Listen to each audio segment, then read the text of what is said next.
I'm Lena Castellanos, 37, a retired Marine major and Medal of Honor recipient. And I spent my life proving that quiet discipline could outlast every assumption.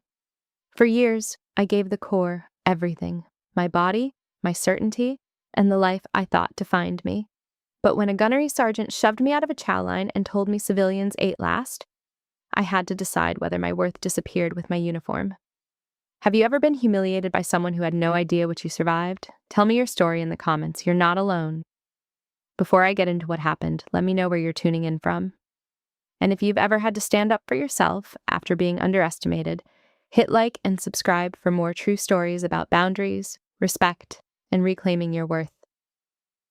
What happened next might surprise you. My father never told me to join. He didn't have to. I watched him iron that uniform every morning before the sun came up for 25 years. You don't grow up in a house like that without understanding what service looks like when it's real. We moved 4 times before I reached middle school. El Paso first, then Jacksonville, then a short rotation near 29 Palms, then finally Camp Pendleton, where my father would finish his career. I didn't frame it as hardship, not even then. I understood early that the moves were part of it, that the institution owned the calendar, and we organized ourselves around that fact. Most kids I knew thought of their fathers as men who went to work. I grew up knowing mine was a first sergeant who happened to come home for dinner. Roberto Castellanos ran the household the way he ran his Marines, directly without decoration. He pressed the creases in his service uniform before 05:30 every morning, even on weekends, even when he didn't need to. He spoke quietly and expected you to listen the first time. He wasn't a hard man in the ways people imagine military fathers are hard. He was exacting, which is different. He didn't demand perfection. He demanded precision. If you were going to do something, you did it correctly, or you identified the gap and closed it.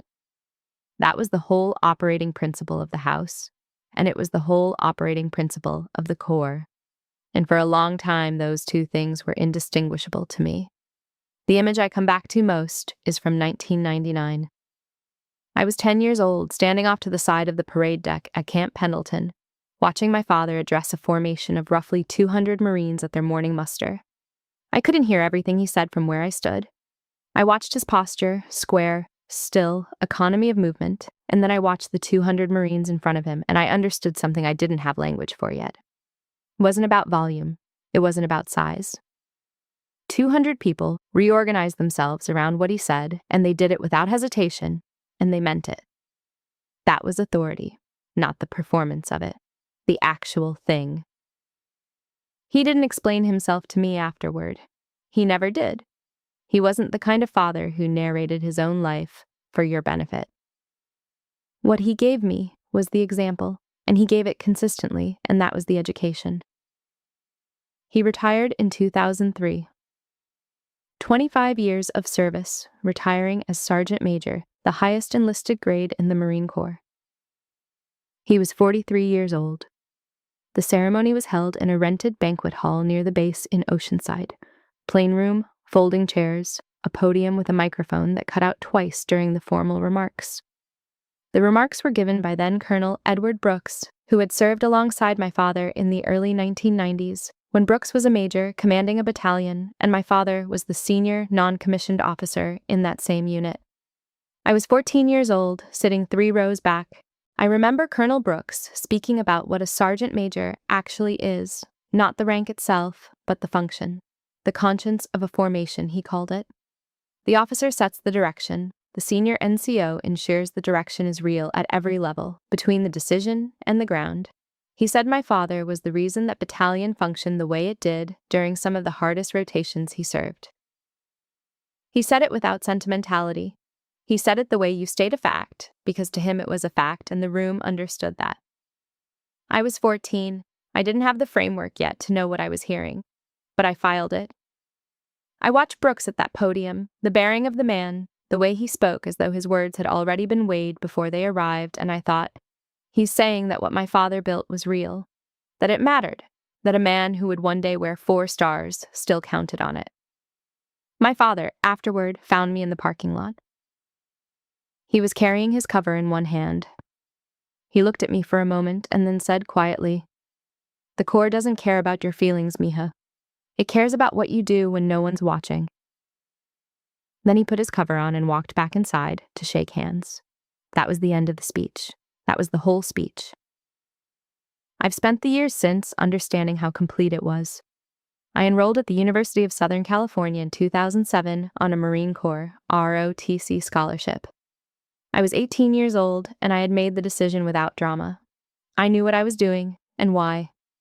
I chose the officer path. Not because I thought it was superior to what my father did, but because I saw a different entry point and understood that the institution needed both sides of the coin. Roberto never pushed me one way or the other. He asked once if I was certain. I said yes. He said good, and helped me load the car. At USC, I was 5 feet 4 inches and frequently underestimated by the male cadets in the ROTC program, who interpreted competitive as synonymous with loud. I was not loud. I was consistent. I ran the 0530 PT sessions voluntarily, read the field manuals before anyone told me to, and graduated in 4 years with a degree in political science and a commissioning date in May of 2011. Every time someone told me I was doing well for a woman in this program, I thanked them and went back to work. I didn't argue. I let the record argue. The record was always more durable than the argument. The commissioning ceremony was held on the USC campus on a May morning in 2011. I was 22 years old. My father wore a pressed shirt and slacks, no uniform. He'd been retired 8 years, and when it was time for the gold bars, he stepped forward. His hands were steady. He pinned the bars on my shoulders, took one step back, and rendered a salute. Per tradition, the first salute belongs to the person who made you who you are. He gave it to me. I returned it. Then he said quietly, "Same institution, different side of it. Don't forget where you came from." That was the whole ceremony as far as I was concerned. Everything before that moment was construction. Everything after was what the Corps did with the structure once it was built. Roberto, age 50, stood one step behind me as I walked forward. I knew without looking that his hands were at his sides. He had nothing left to prove in that moment, and he knew it. And that specific stillness, the stillness of a man who has already done the work, is the thing I've carried with me longer than anything else he ever said. The first thing you learn as a junior officer is that the world has already decided what you are before you speak. Your job, from that point forward, is to behave in a manner inconsistent with its assumptions until it updates them. This takes longer than it should. It is not, in my experience, a complaint worth making out loud. It is simply a condition of the terrain, and you navigate terrain by knowing it accurately, not by wishing it were different. My first deployment was a Pacific rotation with the 15th Marine Expeditionary Unit in 2012. I was 23 years old, recently promoted to first lieutenant, and the junior-most officer in my element. We staged through Okinawa before a 3-month advisory attachment in Helmand Province, Afghanistan. I was the only woman in the officer section. This was not unusual. I had been the only woman in multiple rooms before, and I had learned that the fastest way to become unremarkable was to be competent for long enough that the distinction stopped generating useful information for the people around you. Okinawa was straightforward. Helmand was not. The advisory attachment put us in a position of working alongside Afghan National Army officers in a mixed unit coalition structure, and the pace of it, the operational tempo, the information environment, the way decisions had to be made on partial data while keeping one eye on what the data wasn't telling you, was unlike anything the training had fully prepared me for. I adapted. That is the only correct answer to a new environment. You adapt, you take notes, and you close the gap between what you know and what the situation requires. The warning came at the end of the rotation, in a debrief. The officer running the session went around the table for individual assessments from each member of the element. He was efficient about it, moving through the room in order. He skipped me. Not with visible intention, he simply didn't look at me. His eyes moved past my position at the table and landed on the officer to my left. I don't think he knew he'd done it. I submitted my written assessment afterward, separately, through proper channels. It was incorporated into the final report without attribution. I noted this. I decided, going forward, to always have something in writing. Not as a grievance mechanism, I had no interest in grievance. As a discipline, if your contribution isn't visible, you make it visible through documentation. You don't wait for someone to ask. I was promoted to captain in June of 2014, I took command of a rifle company at Camp Pendleton, 170 Marines, almost universally male, a unit with its own culture and its own sense of what it was. By the end of the first 6 weeks, the adjustment was mostly complete. By month 3, it was invisible. I was their CO, and the chain of command functioned the way it was supposed to, and that was the end of it. What emerged during that period was subtler than outright resistance. The informal network, the beer after the range, the late Friday conversations where decisions got pre-made before they formally appeared on a schedule. I wasn't in those rooms, not because I was excluded explicitly, but because the rooms organized themselves through habit and assumption, and the habit was that the CO joined under certain conditions, and the assumption was that I didn't qualify for those conditions. I heard about decisions afterward that had been shaped in my absence. I kept to my own counsel. I did the job exceptionally well. That was the only move available, and also, I believed, the correct one. My second deployment came in 2015. Helmand Province again, 14 months under Lieutenant Colonel James Fairbanks as my battalion commander. He was a careful officer, experienced, not given encouragement for its own sake. He watched how I operated in the field and submitted a commendation recommending a level of recognition that the award board returned at a lower tier than submitted. He told me about it in his office, in the flat, accurate way that good commanders deliver uncomfortable information. "Castellanos," he said, "if you were 6'2" and named John, you'd already have a Bronze Star. That's not an excuse. It's an observation. Your record knows what it says." I left his office and went for a run. I didn't bring it up again. Fairbanks became one of the most important people in my career, not because he fixed anything, because he didn't, but because he was honest about what wasn't being fixed and let me decide what to do with that. He submitted the information and told me the truth about the result. That is, in my experience, rarer than it should be. The third deployment came in 2018. By then I had 7 years commissioned service, and I knew Helmand Province with the specific familiarity of someone who has operated in the same geography across multiple rotations. I knew which roads were reliable and which weren't. I knew the indicators. On June 12th, 2018, which was also my father's birthday, a coincidence I have never been able to make unremarkable, the intelligence was wrong, and the road was wrong, and the patrol put 4 of my Marines in a vehicle that hit an IED and came immediately under small arms fire. The vehicle was disabled and burning. Lance Corporal James Tran, Corporal Anthony Morales, Lance Corporal Darnell Shaw, and Private First Class Ryan Kowalski were inside it. Tran was 20 years old. Morales was 23. Shaw was 20. Kowalski was 18. I didn't think about it. That is not a figure of speech. There was nothing to think about. There were 4 Marines in that vehicle, and I was the one who was still standing. I crossed open ground under direct fire and pulled all 4 out individually over approximately 12 minutes. On the second crossing, I took a round through the left shoulder. I kept going because the alternative was leaving people behind, and I did not consider that an alternative. I established a defensive position with the 4 wounded men behind cover, damaged radio in my hand, and I held it for 40 minutes. During the final minutes, my right leg was hit. I kept the position until extraction arrived. All 4 Marines survived.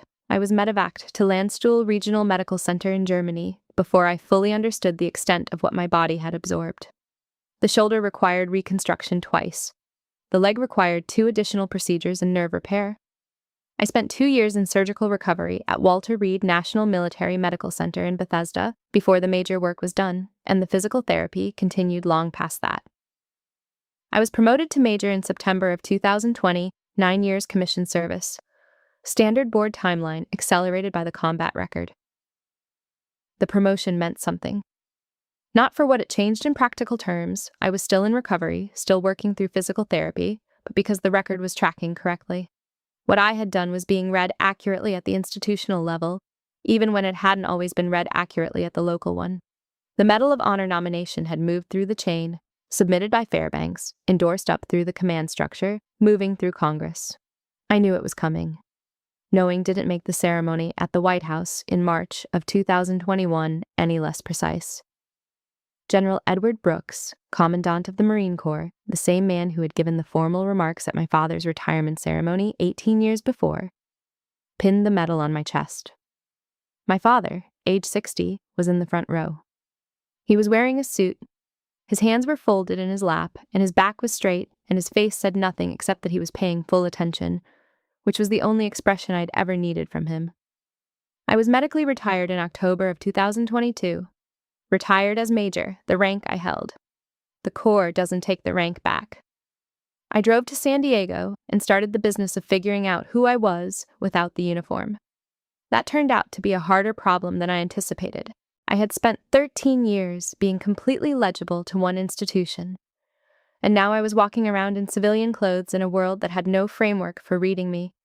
And for the first time in my adult life, I didn't know how to close that gap. 3 years. That's how long I walked around, not entirely certain what I was building, or whether I was building anything at all. And then I got a phone call about a dedication ceremony at Camp Pendleton, and everything that had been sitting still in me for 3 years started to move again. It is November 14th, 2025. I arrive at Camp Pendleton in the early afternoon in jeans, a light jacket, and nothing else that marks me. The base looks exactly the same. Of course it does. The Corps doesn't rearrange itself around your absence. I check into billeting, plain room, narrow bunk, the particular smell of military base housing that I have been recognizing in my body before I recognized it in my mind since I was 6 years old. Tomorrow morning there will be a ceremony. They are putting my name on a building. Tonight I have several hours to exist here without the weight of that. And I intend to use them. I walk the parade deck first. Marines pass me without registering me. I am a woman in jeans. I am nobody's CO. I have no rank on my collar, no ID visible, nothing that translates into the visual grammar of this place. I have been living in this condition for 3 years, and it has not gotten easier, but I have gotten more practiced at carrying it, which is a different thing. I headed to the mess hall around 12:30 hours, because the mess hall was always where I went when I needed the base to feel real rather than ceremonial. The hall is at mid-cycle, 200 Marines rotating through, trays clattering, the compressed noise of a space that runs entirely on efficiency. I join the chow line near the back, behind a cluster of junior enlisted. I do not announce myself. I am not here to announce myself. Gunnery Sergeant Mark Helder arrives in the line behind me. I will learn his name later. At this moment, he is 32 years old, 6 feet 1 inch, 14 years of infantry service, evident in how he carries himself. A man who has earned the right to be exactly where he is, and who knows it. He takes in what he sees, a small woman in civilian clothes with no visible rank and no explanation for her presence. He makes a decision in under 2 seconds. He puts his hand on my shoulder and shoves, not violently, but with enough force to move me 2 steps to the right. Civilians eat last, honey. At the corner table, 3 of his colleagues, 2 staff sergeants and a sergeant, erupt in laughter. Not malicious laughter, casual laughter. The laughter of men who believe nothing is happening, because in the version of the world they are currently inhabiting, nothing is. I say nothing. I put my left hand on the rail, the automatic steadying movement of a woman who has steadied herself under considerably worse conditions, and I look at Helder once, directly and briefly, and then I turn forward and face the line. He has already turned back to his buddies.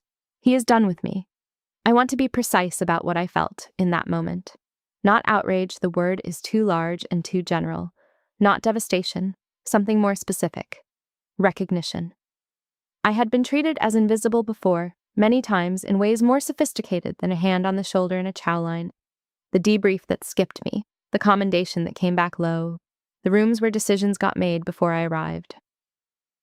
This moment concentrated all of it into one physical fact. A hand, a shove, 2 steps to the right. Civilians eat last. What the gesture said was, you are not readable here. I don't know what you are, so I've decided you're nothing that matters. The part I couldn't dismiss, the part that stayed with me after the generals walked in, was not the shove itself. It was the speed of the assumption. Under 2 seconds, no data collected, no question asked. He saw what he expected to see and acted on it before the expectation had a chance to be tested. I had done that myself, at various points in 13 years of service. We all do it. The Corps runs on pattern recognition. The question is always whether your patterns are built from accurate information or from habit, and whether you have the discipline to tell the difference before you act. I was still standing at the rail, holding my tray, when the mess hall doors swung open. General Edward Brooks entered first. 62 years old, Commandant of the Marine Corps, General, 4 stars, in service uniform. Beside him, General Richard Acuna, 60 years old, Assistant Commandant of the Marine Corps. And General Luke Travers, 58 years old, Commanding General, Marine Forces Pacific. All 3 moving with the deliberate pace of men who have somewhere specific to be. Brooks was mid-sentence when his eyes crossed the room and found me. He stopped cold. The sentence stopped with him. Attention on deck. 200 Marines came to attention in under 3 seconds. The sound of it, the chairs, the silverware, 200 bodies reorganizing simultaneously, is not loud, exactly, but it is total.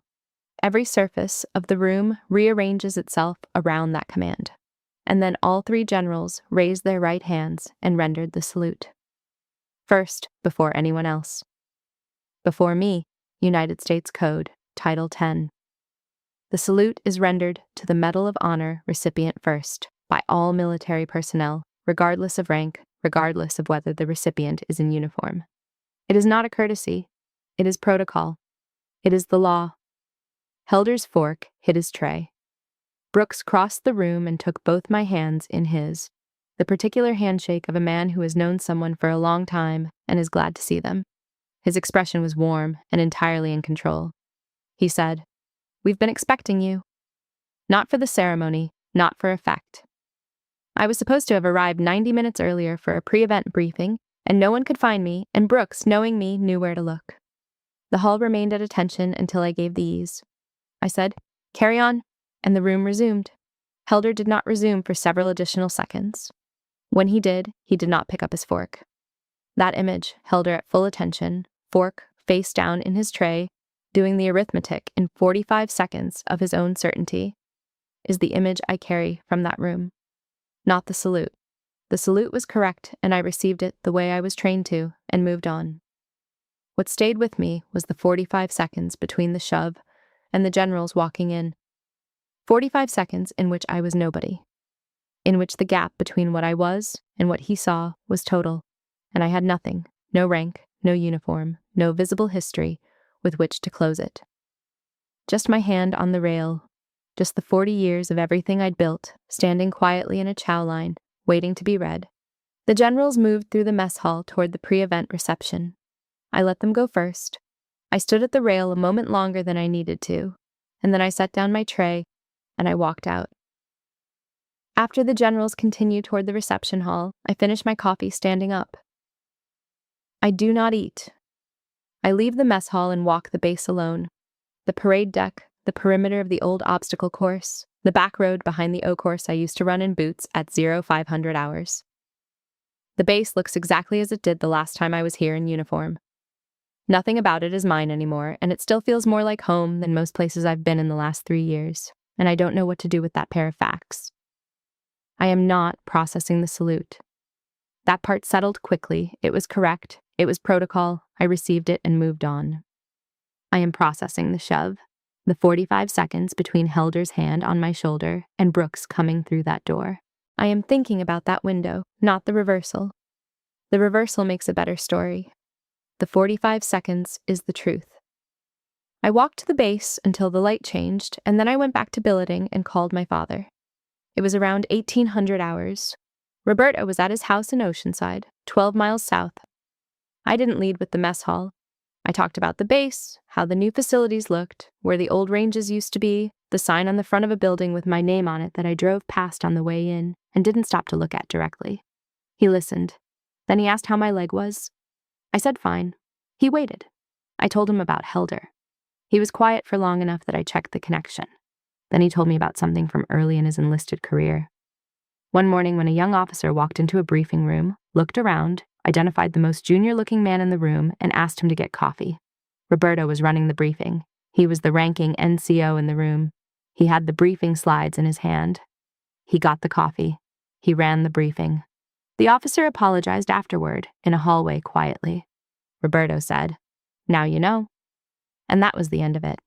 Then my father said to me, You learn to live in the gap between what they see and what you are, and you stay in that gap until it stops being a gap.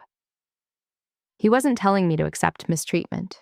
He was telling me that the gap exists because people fill it with their assumptions, not with my failures, and that if you do the work, if you stay in it long enough and refuse to let the gap define you, it closes. Sometimes it closes with a salute in a mess hall. Sometimes it closes so slowly you don't notice until you're already through. After I hung up, I sat on the edge of the bunk for a while. The dress blues were laid out on the chair across the room. I'd pressed them before leaving San Diego, and I looked at them without touching them. The Medal of Honor was folded on top of the cover. I had not worn this uniform since October of 2022. I thought about the 3 years since retirement, the consulting work, the physical therapy, the veterans group where I met Diana Vega, who asked me questions that the Corps never thought to ask. What do you want specifically? Not what are you qualified for? What do you want? I hadn't had a good answer for 3 years. I was still working on it. And I thought about what the mess hall had revealed. Not about Helder, but about me. That I had walked in without my rank, without my history, without the thing the institution gave me that made me legible to that world, and when someone treated me as nothing, some part of me had nothing left to argue with. I had been walking around for 3 years in the gap my father described, and I hadn't been sure, until that moment, whether the gap was closing or widening. The shove didn't hurt because of what Helder did. It hurt because some part of me had agreed with him, if only for a second. 3 years of not knowing who I was without the uniform, and his assumption had slid right into the space I'd left open. That was the thing, not his mistake. My own uncertainty, still there, still unresolved, still using every available opening. I lay back on the bunk in my civilian clothes and stared at the ceiling. It was the same plain ceiling I had stared at in 12 different buildings across 13 years of active service. The same cream-colored acoustic tile. The same institutional stillness.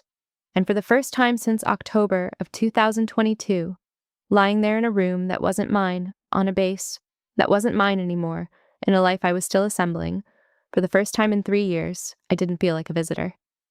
I don't know exactly what shifted. The salute was part of it, my father's voice was part of it, the familiarity of that ceiling was part of it, but I think mostly it was the 45 seconds.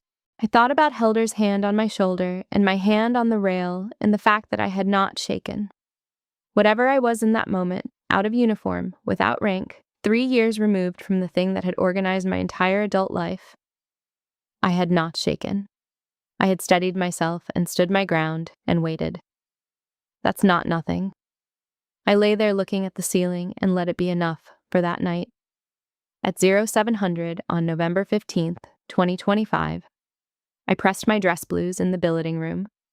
I work from the bottom of the rack upward. The medals are laid out on the bed, in order. The ribbons, the Combat Action Ribbon, the Silver Star from the 2nd Deployment, and at the center, the Medal of Honor. The sky blue 5-pointed star on its neck ribbon, folded exactly as I learned to fold it. I haven't worn this uniform in over 2 years. I take my time. When I finish, I stand in front of the small mirror above the sink. The reflection is a major. I haven't looked like a major in 2 years, and the rank on the collar is the same rank I held the day I was retired. The Corps doesn't take it back, and I am glad for that because standing there I need it to be real.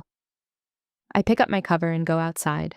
The ceremony is at 0900 hours on the parade ground adjacent to the new training facility. 200 Marines in formation, officers and enlisted, active and retired. The new building, Castellanos Hall, stands behind the temporary podium, the covered sign above the entrance waiting. The November sky over Camp Pendleton is the kind of clear that only happens in Southern California, wide and clean and apologetic for nothing. In the second row of chairs, I spot retired Lieutenant Colonel James Fairbanks, 50 years old, in a dark suit. He drove down from Fallbrook the night before. He submitted the original Medal of Honor nomination 7 years ago and has not told anyone here that.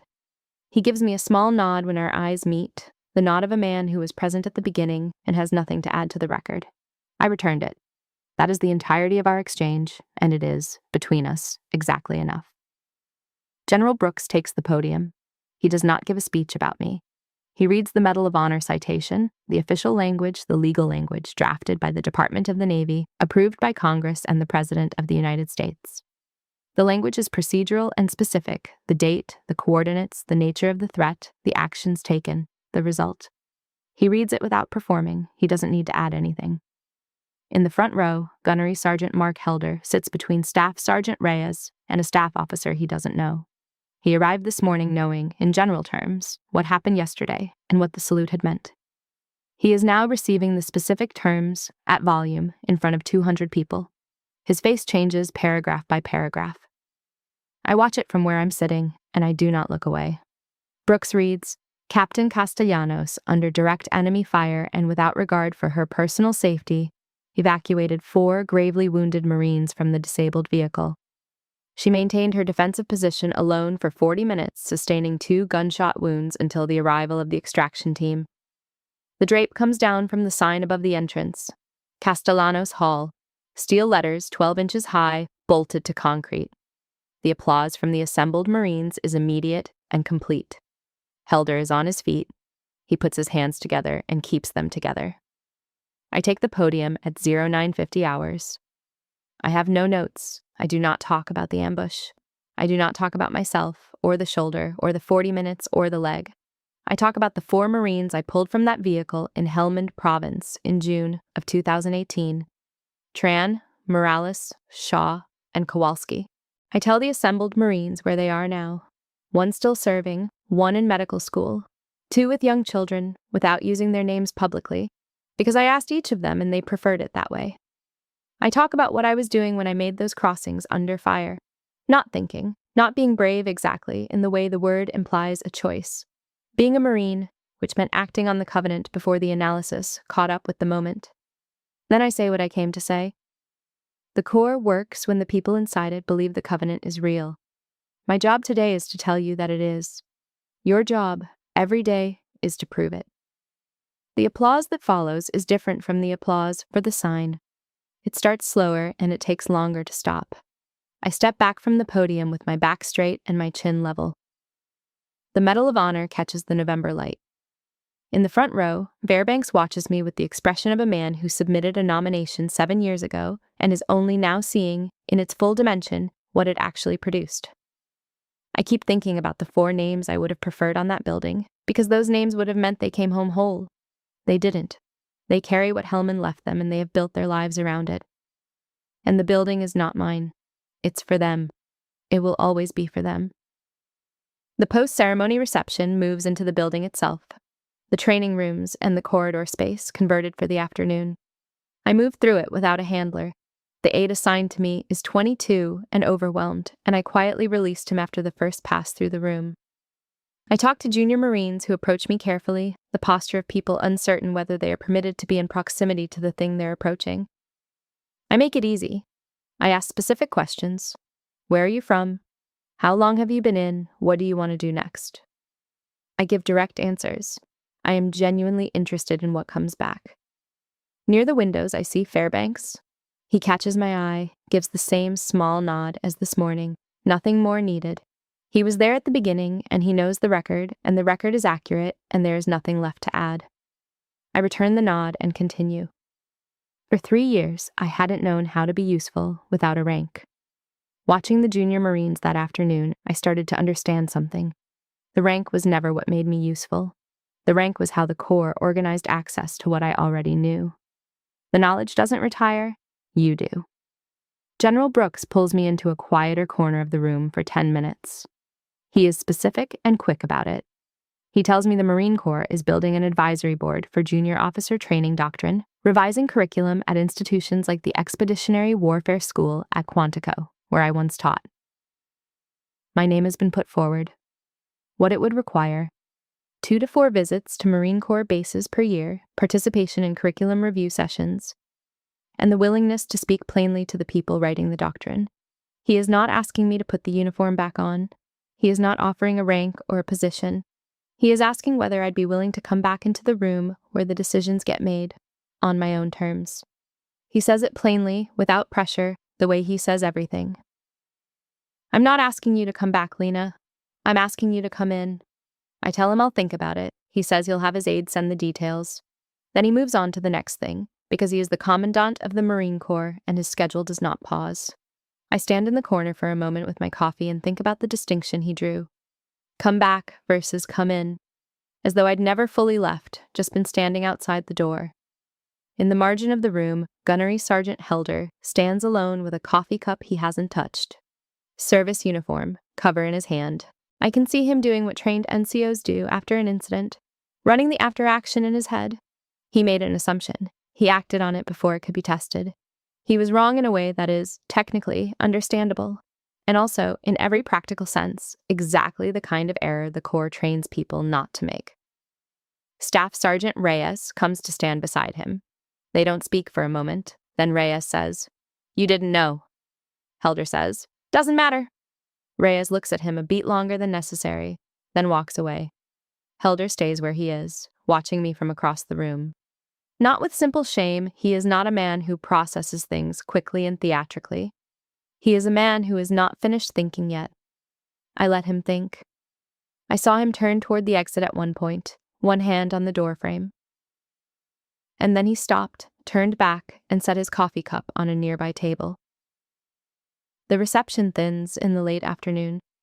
Most of the formal crowd disperses back to their duties, their units, the ordinary machinery of a Marine Corps base that doesn't stop running for ceremonies, even significant ones. I have a few minutes outside the building before the aide returns with the staff car. I stand outside the entrance to Castellanos Hall with my hands in my pockets, looking at my name in steel letters above the door. Reading it the way you read something that belongs to someone you are still in the process of becoming. I hear Helder before I see him. 12 years in uniform, you know the sound of a Marine who has worked up the nerve to say something he doesn't want to say, the particular cadence of direct approach, the slight compression in the footsteps. He walks toward me with straight posture, cover in his hand. He stops 3 feet away. He doesn't extend his hand. He's not sure if that's appropriate, and correctly decides not to risk getting it wrong. He looks at me the way you look at a senior officer making a correction, and he says what he came to say. He does not preface it with his record or his deployment history. He does not offer context or explanation. He stands there for a second, then says it plainly. I was wrong, and I knew something was off before I did it, and I did it anyway. That's on me. I listen to the whole thing before I respond. Then I say what I know to be true, without softening or sharpening it, because it is not a rebuke and not absolution. It is the most useful thing I know how to handle a Marine who has just demonstrated some capacity for honesty. No apology is owed, only that the people who deserve respect rarely look like they're asking for it. I mean it practically. I am not offering a lesson, I am telling him what to look for next time. The woman with her hand on the rail. The man in civilian clothes who isn't announcing himself. The people in the chow line who are not explaining their history because the history isn't the point. The Corps runs on assumptions. The good ones do the work of sorting, the bad ones cost you something, sometimes a fork in a mess hall, sometimes considerably more. He absorbs this. A beat of quiet. Then he asks where I'm headed after this. I say back to San Diego. He says he grew up in Escondido. I say, then you know the 15 on a Friday. Something that is almost a smile moves across his face, the involuntary kind that arrives before the filter has time to operate. We part without another word. This is not a friendship. It is not forgiveness in the transactional sense. It is 2 people, both trained by the same institution, to be direct and then proceed, acknowledging what happened between them, what it cost and what it should not cost next time. There is no warmth, exactly, but there is respect. In this context, that is the more useful currency. The aide is waiting with the car. I walk toward it, and at the door, I look back at the building one more time, my name in steel letters. The November light is going flat and golden at the edges. I am still in the process of knowing what it means. I get in the car. I drove home to San Diego the night of November 15th, 2025. The dress blues are bagged in the back seat. The radio is low. I-5 south at night is just the freeway, the specific, unsentimental corridor of North County bleeding into the lights of San Diego proper. The kind of drive you do on autopilot if you've done it enough times, and I have done it enough times. I think about what Brooks said. Not deciding, just letting it exist in the car with me, which is more than I've done with most things in the last 3 years. Come in, not come back. The distinction keeps returning. As though the door has been open the entire time and the only thing keeping me in the hallway has been my own uncertainty about whether I was still qualified to walk through it. What I notice somewhere on the drive south is that I'm not exhausted. I've run ceremonies before, run deployments, run nights when everything went sideways and I had to keep functioning through the sideways. I know what exhaustion feels like. What I feel tonight is closer to alertness. The specific state of a person who has had something clarified, though I haven't finished identifying exactly what it was that got clarified. I called Diana Vega the following week, and we had dinner at her apartment in late November. Diana is a nurse now, former Navy corpsman, steady and precise and allergic to imprecision in others, which is part of why we've stayed close. She found the public affairs clip of the citation being read online without being told to look for it. She doesn't bring it up until we're most of the way through dinner. Then she asks, "Was it what you needed?" I say I'm not sure yet. She says, "That's probably a yes." The conversation that follows is not about the Corps or Helder or the generals. It is about what I want the next version of my life to look like, practically, specifically, not philosophically. Diana asks questions and I give partial answers, and by the time we are washing dishes, I have said something out loud that I hadn't put into language before. I want to be useful in a way I can actually see. Not the abstract utility of consulting reports that go into systems that feed into decisions made by people I'll never meet. The specific utility of being in a room and knowing something the room needs. That is not a complicated ambition. It is the only ambition I have ever actually had. In early December, Brooks's aide sent the advisory board specifics. 2 pages, clear language, 4 visits per year, curriculum input on junior officer training doctrine, no rank required, no uniform required, civilian subject matter expert with a seat at the table where the doctrine gets written. The compensation is modest, the access is not. I read it twice. I put it on the kitchen counter. For 4 days, I didn't touch it. On the 5th day, I put it in a folder. On the 6th day, I took it out again. I am not afraid of the decision. I am being careful with it, which is different, and being careful with a decision that matters is not a character flaw. It is the discipline my father taught me in a pressed uniform before dawn for 25 years. I called Roberto in mid-December. I tell him I'm considering going back, not to active duty, not to the uniform, but adjacent, the advisory board. He listens to the whole thing. Then he says, "You never really left. You've just been standing outside the door." I consider this for a long time after I hang up. I think about the parade deck in November, the bunk in the billeting room, the way the base looked exactly the same and none of it was mine anymore. And also how I didn't feel like a visitor. Both of those things were true simultaneously. I had thought they were contradictions. I'm starting to think they're just the accurate description of where I am. In January of 2026, I resumed morning physical training. Not rehabilitation, not therapy. Actual PT, 0600 hours, 3 miles along the bay, then shoulder movement work in the park near the water. I am not rebuilding for a fitness test or a promotion board. I am not rebuilding for anyone. But I am rebuilding. And doing it in the dark before the city wakes up, at exactly the time and in exactly the manner I've done it since I was 19 years old. Something about that tells me the decision has already been made, in the part of me that makes decisions. I just haven't said it out loud yet. Diana asked if the ceremony was what I needed. I told her I didn't know. I'm still not entirely sure. But here's what is different. I'm asking the question. For 3 years, I wasn't even asking the question. I was moving through the days with the forward momentum of a person who used to have a direction and was hoping the direction would spontaneously reappear. It doesn't work that way. You choose it. And then you put on your running shoes in the dark and you go do the thing and the choice becomes real through the doing of it. I tied my shoes in the dark of a January morning and went out the door before the city woke up. The question is still technically unresolved. The answer is already in my hands. It is April of 2026. I am 37 years old. I turned 37 on March 15th, 2026, in my apartment in San Diego, where I made coffee and ran 4 miles along the bay and called my father in the afternoon and considered that a complete birthday, because it was.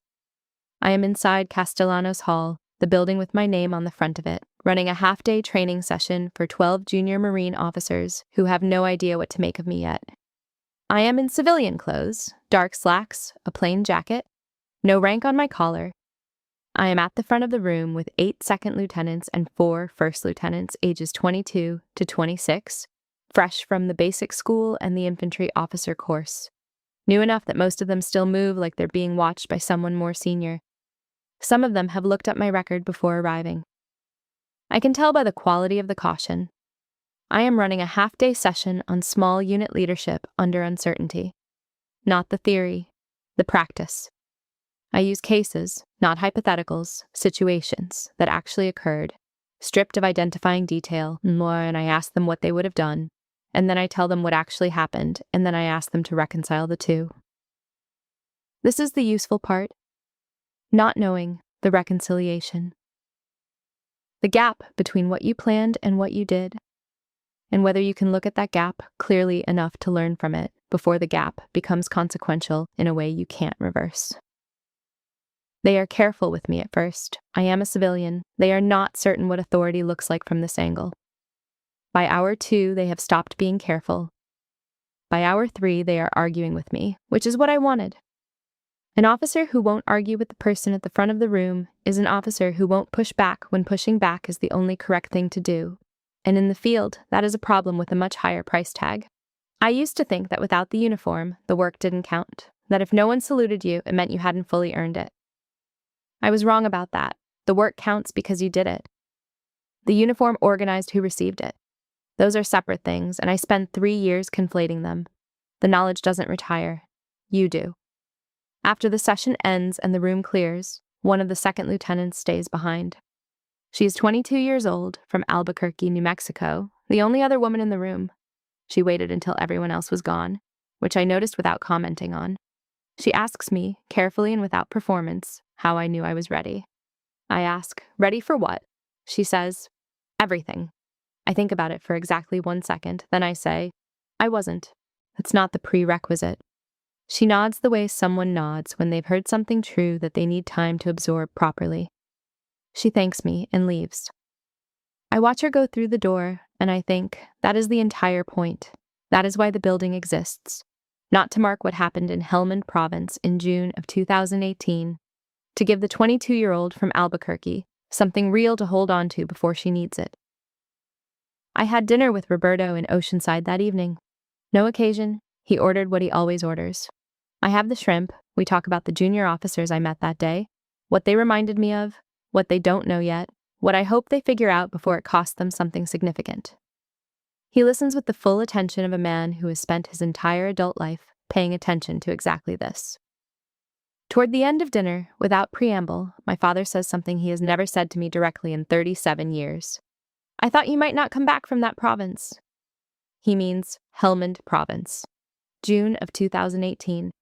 He does not elaborate. He looks at me across the table, 65 years old. A retired sergeant major, the man who pressed his uniform before dawn for 25 years and pinned gold bars on my shoulders in 2011 and drove to Bethesda after the ambush and sat outside the surgical ward for 7 hours without being asked to. I say, I almost didn't. He nods. He pays the check. That is the most we will ever say about it. It is, in its way, everything. Everything that didn't need to be said before now and doesn't need to be said more than once, and will not be diminished by never being said again. That is how we speak. That is how we have always spoken. I would not have it otherwise. Back in San Diego, a week later, I am at my kitchen table with my second cup of coffee and the follow-up notes from the Castellanos Hall session. 12 pages of observations, specific recommendations for the curriculum revision, one concrete suggestion for how the basic school handles small unit decision-making under communications failure. I am doing the work, not for a promotion, not because someone rendered me a salute. Because the 12 junior officers in that room will eventually find themselves in front of a situation that requires them to know something that I know. And my job, the version of it I get to carry forward, without rank, without uniform, in civilian clothes in a building with my name on it, is to make sure the knowledge reaches them before the situation does. I text Diana. Session went well. She responds in under 30 seconds. Of course it did. Late April, 2026. 0600 hours. I am running south along San Diego Bay. The Pacific is to my right. The city is just beginning to show light at its edges, the particular quality of early light in Southern California in late spring, sudden and clean, like something that means what it says. My shoulder holds, my leg holds. I pass a military recruiting billboard, and I don't slow down. I have my own version of what service is now, built from what the Corps gave me and what it couldn't give me and what I had to construct myself in the years between. It doesn't require a rank, it doesn't require a salute, it doesn't require anyone to recognize it in under 2 seconds or in 45 seconds, or at all. It requires me to show up, know my material, and tell the truth to the people who need it. You're going to spend a long time waiting for the world to see you clearly. Stop waiting, do the work. The generals will find you when they find you. And if they don't, the work was still worth doing. I keep running. I learned that recognition can come late or not at all, but your worth cannot depend on who notices first. Have you ever been underestimated before you even had a chance to speak? Have you ever had to stand your ground when someone tried to make you feel small? And when that moment passed, what did it teach you about your own worth? Tell me in the comments. If this story hit home, hit like, subscribe, and stay with me for more stories about dignity, boundaries, and standing firm when it matters most.